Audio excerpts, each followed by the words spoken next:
Voilà, dans un tout petit shtetl au fin fond de la Russie, ils ont vraiment un gros problème parce que la pauvreté règne en maître et ils crèvent tous de faim. Et la dernière vache du shtetl est morte. Alors, il faut bien une vache dans un shtetl. Donc, on se réunit et puis on met ses économies en commun pour acheter une nouvelle vache. Et puis, bon, il n'y a pas grand-chose. Alors, on charge un des habitants du shtetl d'aller prospecter pour trouver une vache. Et il s'en va, et 2 semaines après, il revient et dit, écoutez, j'ai trouvé 2 vaches. J'ai trouvé une vache à Moscou et j'ai trouvé une vache à Kiev. La vache de Kiev est beaucoup moins chère que la vache de Moscou. Mais je ne sais pas pourquoi. Bon, elle a l'air en bonne santé? Oui, elle a l'air en bonne santé. Alors ils se consultent et tout, ils ne savent pas très bien quels critères utiliser, et ils décident quand même qu'il faut être raisonnable, on va prendre la vache de Kiev. Et donc, le jour dit, on va chercher la vache de Kiev, on la ramène dans le village, et, miracle, la vache de Kiev se produit normalement, se conduit normalement, donne du lait, elle broute joyeusement, et tout se passe très bien. Alors ils sont très contents. Et puis un jour, ils se disent, une vache pour un shtetl, c'est pas beaucoup, c'est pas assez, donc si on lui faisait faire un petit. Et donc, ils vont trouver un propriétaire de taureau qu'ils font venir avec le taureau.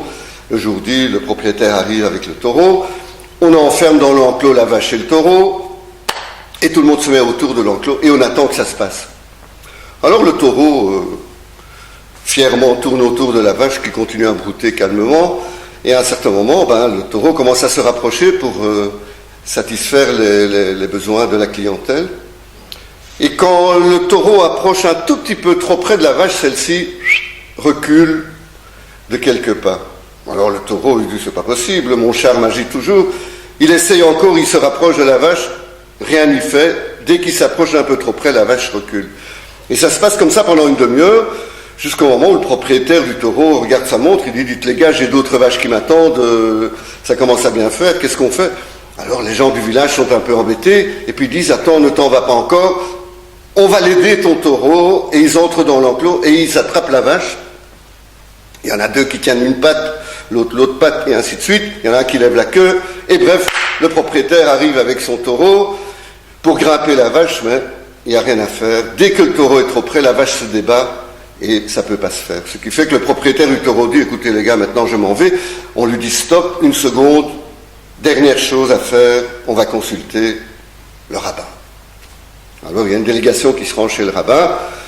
Et Rebbe, voilà, on a un problème, il y a un peu de temps, on a acquis une vache, et voilà, maintenant on veut lui faire un petit, on a amené un taureau, mais il n'y a rien à faire. Dès que le taureau s'approche un peu trop près de cette vache, elle recule et elle ne se laisse pas faire. Il n'y a pas moyen de l'approcher, quoi.